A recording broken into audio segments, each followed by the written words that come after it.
Kind of moving on now with our speakers here. Really excited to welcome up Ben Greaves. He's with StarLab Oasis, which is a fascinating company that is using space systems to improve global food security and nutrition. And kind of keeping in the vein that all space agriculture roads lead back to Ralph Fritchie. Ben, I do think that you were intern of Ralph, if I'm not mistaken, right? Yes, just one of the great pleasures of my life. Certainly, Right. certainly.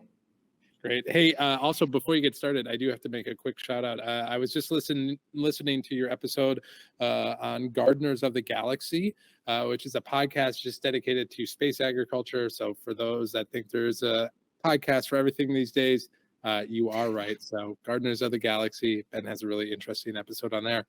So I will turn it over to you now, Ben.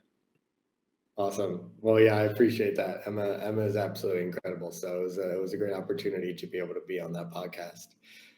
Today, I'm going to speak on different space educational opportunities and what we can bring to that picture when it comes specifically to space agriculture.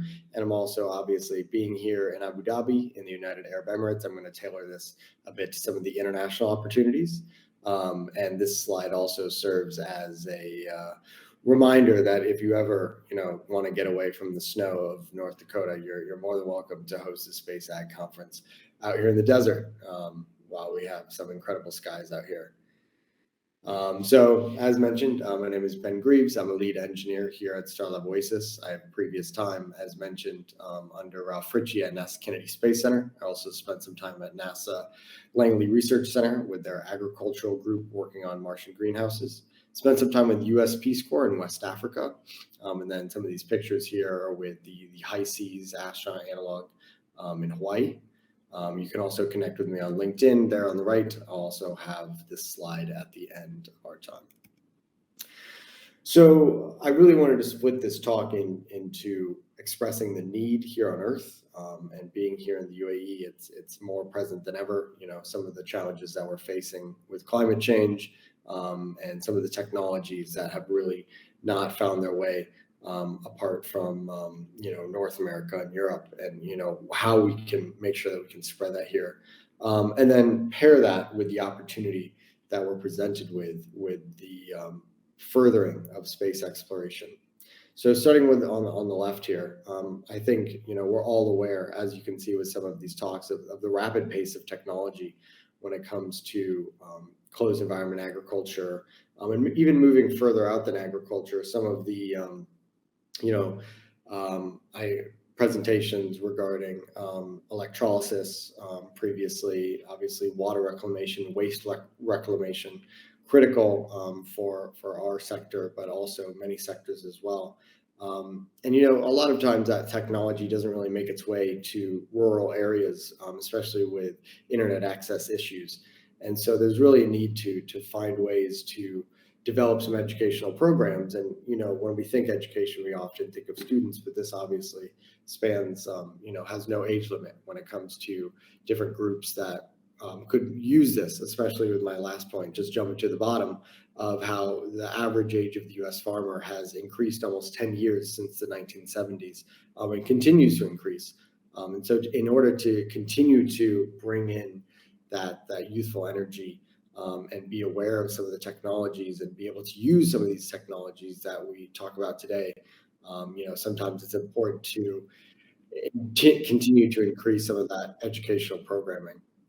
Jumping back up, about 66% of an increase we're going to need in these quote unquote green jobs with it by 2030, as we continue to transition towards a more green economy.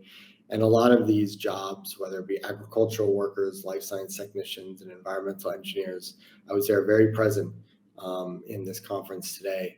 And I think there's a lot of value in continuing to spread some of the educational opportunities that we're able to learn through these partnerships throughout different educational opportunities around the world. And then finally, and this is really a two-way street, connecting the agricultural sector with novel technologies like sensing, robotics, resource reuse, and lighting. This is no longer our grandparents' agriculture. There's so many different ways to get involved. And I think that's also important for those who are pursuing, sensors and robotics. How can they get involved in the agricultural sector, and making sure that you have both of those different sectors combined, like we do in space agriculture, showing how many different ways that there are to get involved and to really utilize these technologies. Moving forward, when it comes to the opportunity that we're presented with space and the ability to build upon a global expertise, here in the UAE, and in many countries in this region, there really isn't that space expertise yet, but there's a huge amount of agricultural education and agricultural expertise, as there is around the world. It's 26% of the world is involved in agriculture, and 59% of that with low-income countries. And so what we found here at StarLab Oasis is it's a really great way to get people to slowly build up that space workforce, that space economy, by tapping into this expertise that they already have. And it's very diverse. It's not the similar type of agricultural work that we have in the States. It's different crops, it's different techniques, and it's different sciences. And so to leverage that technology and that expertise as they continue to develop their workforce through leveraging space agriculture, we found is a really great way to get emerging space nations involved.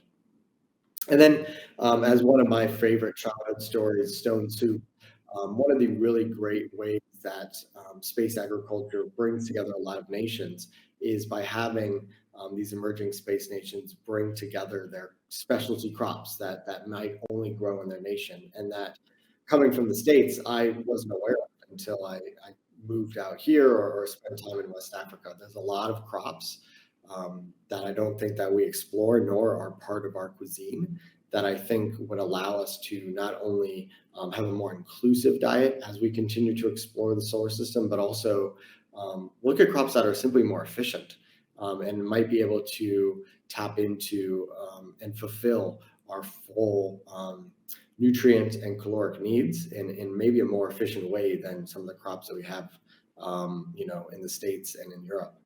And then finally, on this side, leveraging the spaceflight environment. The most strategically important technologies, as defined by the World Economic Forum, are educational technologies, or educational and workforce development technologies, and agricultural technologies as being the top two. And so we, in the space agriculture sector, have the unique opportunity of tapping into both of these, and also bringing in the excitement, as you all saw with the Artemis II crew selection. Everyone is talking about it. By putting all three of these sectors of space, agriculture, and education together, we're really able to tap into a lot of really important sectors that not only continue to bring up some of these already emerged space nations, but tap into some emerging space nations as well. And then finally, offered seed breeding. This is something that we do a lot here at StarLab Oasis. We've currently partnered with the International Atomic Energy Association by looking at how the space environment, whether it be deep space radiation, microgravity, extreme launch vibrations, can develop novel strains of organisms, whether it be seeds, fungi, bacteria. By having this as another tool in agronomists' tool belts, I think we're having a better chance at helping to adapt to climate change. This taps into one of my points earlier in regards to making sure that we're finding some of our agricultural technologies and continuing to share it with some of these emerging space stations, because a lot of them also happen to be some of those that don't have that agricultural output that we might in the States or in Europe. And so you can really see that gap has continued to increase over the past 2 decades alone. And so in order to make sure that we're continuing to spread some of these different technologies and know-how and science around the world, that not only gets people interested in space, but it also obviously has huge impacts on our global food system as well. And then finally, kind of highlighting some of the work that we're doing at StarLab Oasis on this front. There's really such a huge public draw for food and plants. Everyone understands the value of food. As spoken on IAC in 2021, I am, as everyone is, a food expert. I practice 3 times a day. Everyone is able to contribute to the conversation about food. What is your favorite foods? What, if you were to go to Mars, would be something that you would be able to connect with on Earth, and really allow you to come back and have that comfort food. And so I think that's really important, stepping away from technology and science for a second, and tapping into culture and cuisine. This is something that I think we do as space agriculturalists better than almost anyone. And then you can see there on the right, really at any age, we at a very young age, we learn about plants at a very basic level. And so we found that really allows you to get people excited about space, as it's a lot easier to talk to kids about, how would you grow a plant if you're not able to pour water over it with the lack of gravity, versus, trying to talk to them about gravitational dynamics and electric propulsion. So we found that this is a great way. We've tapped into our sister company, NanoRacks and DreamUp, with their Space Farmer kit. Is a great way to continue to expand that educational presence out here. And then you can see in the white box there on the left is our date palm tree seed that we sent up with MBRC and the UAE Space Agency, by really just showcasing again how this is also a point of national pride when you talk about these different crops that different nations are able to bring up. It not only adds to the growing data set that we have when it comes to off-Earth plant growth science, but also the cuisine and the culture and the representation of all these different nations as they send their first astronauts to space. So that is everything from me. Would love to connect with you all. This is such a great community. So you feel free to connect with me on LinkedIn or send me an email there. And thank you so much for your time.